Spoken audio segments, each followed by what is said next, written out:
नमस्कार दोस्तों, आज हम बात करेंगे भारत में कानून बनाने की प्रक्रिया पर। जैसे कि हम जानते हैं, सरकार के 3 पार्ट होते हैं। एक विधायिका होती है, एक कार्यपालिका होती है, एक न्यायपालिका होती है। विधायिका का काम कानून बनाने का होता है और कार्यपालिका का काम कानूनों को लागू करने का होता है। जो न्यायपालिका है उसका ये काम होता है कि कानून जिस लिए बनाए गए थे और जिस तरीके से बनाए गए थे उस तरीके से लागू होते हैं नहीं होते हैं। कानूनों को देखने का जो कार्य करती है कि सही तरीके से लागू हुए या नहीं हुए, वो न्यायपालिका करते हैं। हम बात करेंगे कानून बनाने की प्रक्रिया पर। जब भारत में कानून बनाने का जो अधिकार है वो विधायिका को हो, और विधायिका हम कहते हैं संसद को। संसद के 2 सदन हैं, लोकसभा, राज्यसभा, और संसद का एक और अभिन्न अंग है जिसे हम कहते हैं राष्ट्रपति। ये कानून बनाने की जो प्रक्रिया है इसमें लोकसभा, राज्यसभा व राष्ट्रपति तीनों लोग सम्मिलित होते हैं। प्रक्रिया क्या है उस पर एक नज़र देख लेते हैं। जो कानून है उन कानूनों के बनने से पूर्व की जो बात है उसे हम कानून बनने से जो पहले की स्थिति है, जो ड्राफ्ट है, उसे हम विधेयक कहते हैं। जब वो संसद में रखा जाता है तब उसे विधेयक कहते हैं। जो ड्राफ्ट कानून का होता है उसे विधेयक कहा जाता है और वो संसद के किसी भी सदन में रखा जा सकता है। विधेयक जो है सदन के पटल पर रखा जाता है। पटल से मतलब होता है कि जो सदन है, जैसे लोकसभा है या राज्यसभा, उसके अध्यक्ष के सामने जब वो पेश किया जाता है तो हम उसे पटल कहते हैं।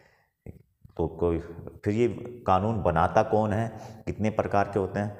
तो साधारणतः 2 तरह के बिल होते हैं। एक पब्लिक बिल होता है, एक प्राइवेट बिल होता है। पब्लिक बिल हमेशा गवर्नमेंट का कोई ना कोई मंत्री रखता है और प्राइवेट बिल कोई भी संसद का सदस्य रख सकता है, लेकिन ज़्यादातर पब्लिक बिल ही रखे जाते हैं। फिर ये बिल कितने प्रकार के होते हैं, ये विधेयक कितने प्रकार के होते हैं, इस पर एक दृष्टि डालते हैं। तो 3 प्रकार के विधेयक होते हैं: साधारण विधेयक, धन विधेयक, वित्त विधेयक। वित्त विधेयक में से ही धन विधेयक निकलता है, और संविधान संशोधन का विधेयक। 4 तरह के हम कह सकते हैं, वैसे 3 हैं। साधारण विधेयक है, वित्त विधेयक है और संविधान संशोधन का विधेयक है। ये जो धन विधेयक है ये वित्त विधेयक का ही पार्ट है। ये कैसे है, कैसे काम करता है, इस पर भी बात करेंगे। साधारण विधेयक को किसी भी सदन में रखा जा सकता है, यानी कि लोकसभा और राज्यसभा दोनों में रखा जा सकता है। और साधारण विधेयक को जो है, मान लीजिए लोकसभा में रखा गया है तो साधारण बहुमत यानी 2/3 बहुमत से जितने सदस्य उपस्थित हैं या सदन के जितने कुल सदस्य हैं उसके 2/3 से वो पास हो जाए। फिर साधारण विधेयक लोकसभा से या राज्यसभा से जिस सदन में भी रखा गया है वहाँ से पास होने के बाद में वो दूसरे सदन में जाता है, और दूसरे सदन में भी उसे 2/3 बहुमत से पास होना पड़ता है। जब दोनों सदनों से कोई भी साधारण विधेयक 2/3 बहुमत से पास हो जाता है तब वह राष्ट्रपति के पास अनुमति के लिए जाता है। राष्ट्रपति अपनी सहमति दे देते हैं, हस्ताक्षर कर देते हैं, तो वह विधेयक, यो बिल कानून का रूप ले लेता है। सरकार उसका नोटिफिकेशन जारी कर देती है। राष्ट्रपति को भी यह अधिकार है कि वह किसी भी जो विधेयक उनके पास आते हैं उन्हें विचार विमर्श के लिए, उन्हें लगता है कि इसमें कोई ना कोई कमी है, उसे संशोधन के लिए, सुझाव के लिए वापस भेज सकते हैं। लेकिन ऐसा वो केवल 2 बार कर सकते हैं। जब कोई भी बिल तीसरी बार उनके पास जाता है तो उन्हें हस्ताक्षर करने पड़ते हैं, यानी कि बिल को पास करना पड़ता है। साधारण विधेयक हमने बताया किसी भी सदन में रखा जा सकता है। धन विधेयक की बात कर लेते हैं। धन विधेयक को केवल लोकसभा में रखा जा सकता है। धन विधेयक के विषय में संविधान के अनुच्छेद 110 में कहा गया है लोकसभा में रखा जा सकता है। कोई भी विधेयक धन विधेयक है या नहीं है, इसका निर्णय लोकसभा के अध्यक्ष करते हैं। जैसे जो हमारा आधार कार्ड वाला जो बिल पास हुआ था वो धन विधेयक था, तो कोई विधेयक धन विधेयक है या नहीं है, इसका निर्णय करने का अधिकार लोकसभा अध्यक्ष के पास है। उन्हीं की अनुमति से वह धन विधेयक बनता है और तभी वो रखा जा सकता है। धन विधेयक को हमेशा लोकसभा में ही रखा जाता है। लोकसभा में पास होने के बाद में, 2/3 बहुमत से पास होने के बाद में राज्यसभा में उसे भेजा जाता है। राज्यसभा में उस पर विचार विमर्श करने के लिए, उसमें सुझाव देने के लिए केवल 14 दिन का वक्त दिया जाता है। 14 दिन के अंदर राज्यसभा या तो उसमें अपने सुझाव के साथ उसे वापस कर दे। अगर वो ऐसा नहीं करती है तो 14 दिन की अवधि समाप्त होने के बाद में वह स्वतः पारित समझा जाता है।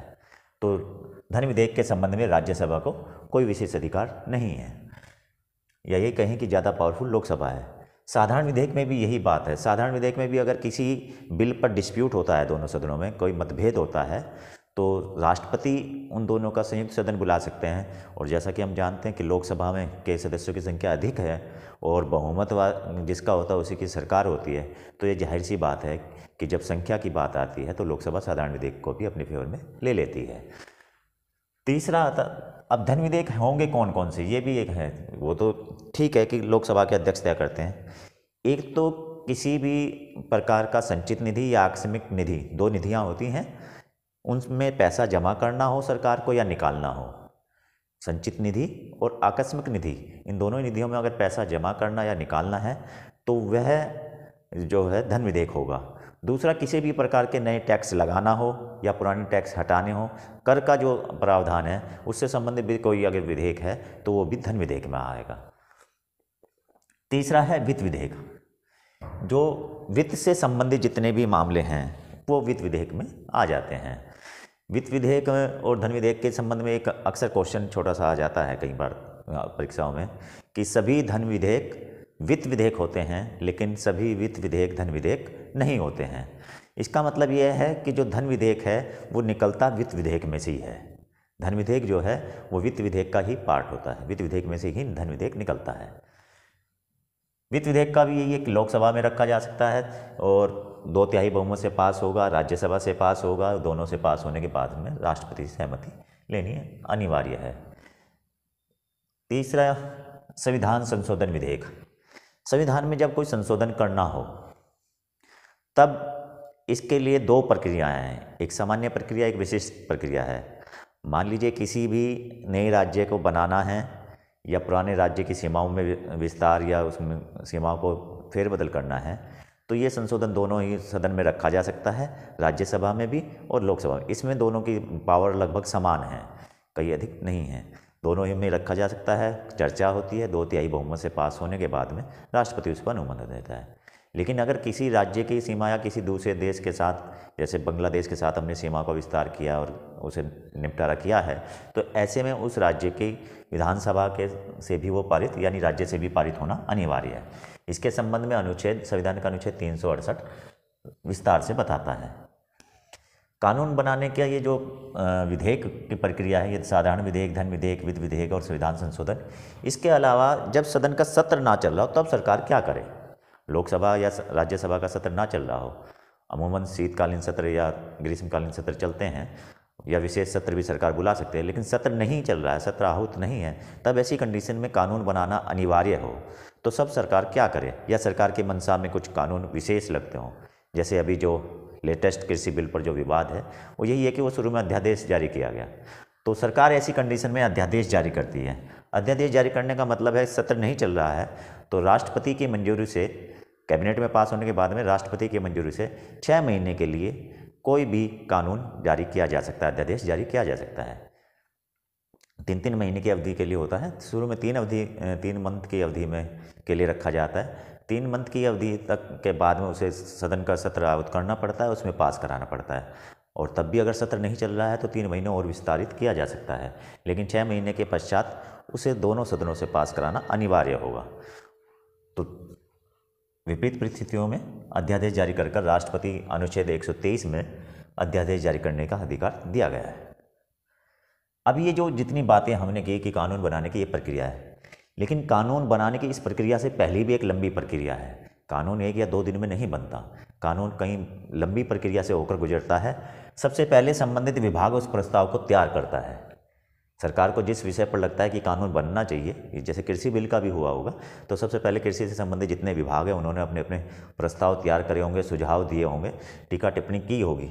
उसके बाद में कैबिनेट में उस पर चर्चा होती है और कैबिनेट में ही कोई बिल पास होने के बाद में संसद के सदनों में रखा जाता है। पहले कैबिनेट पास करती है, प्रधानमंत्री होते हैं, गृह मंत्री होते हैं, रक्षा मंत्री होते हैं, वित्त मंत्री होते हैं, वित्त मंत्री होते हैं, ये सब मिलकर एक कैबिनेट, या शिक्षा मंत्री होते हैं, ये कैबिनेट है, ये उस पर चर्चा करती है। और ये जब उसमें देख लेते हैं कि हाँ भाई ठीक है और देश हित में है और सरकार के भी हित में है, सरकार का हित पहले देखा जाता है आजकल, तो वो देख लेते हैं कि अगर ये सरकार के हित में भी है तो तब वो सदन में रखा जाता है और फिर सदन में उसे पास किया जाता है। ड्राफ्ट, उसी ड्राफ्ट को हम विधेयक कहते हैं, सदन के पटल पर रखा जाता है। सदन में चर्चा होती है, आम सहमति बनती है और वोटिंग भी होती है। कई बिल ऐसे हैं, जैसे कश्मीर का धारा 370 हटी थी तो उस पर वोटिंग हुई थी दोनों सदनों में। पहले उस बिल पर चर्चा होगी, सामान्यतः नियम यही है, जो विधेयक रखा जाता है उस पर चर्चा होती है। चर्चा होने के बाद में अगर सहमति, आम सहमति बन जाती तो बहुत अच्छी बात है। अगर नहीं बनती है तब उस पर वोटिंग होती है। और अगर वोटिंग कभी सरकार के खिलाफ चली जाए, अमूमन ऐसा नहीं होता, अगर सरकार के खिलाफ किसी बिल पर वोटिंग चली जाती है तो सरकार उसी समय गिर भी जाती है।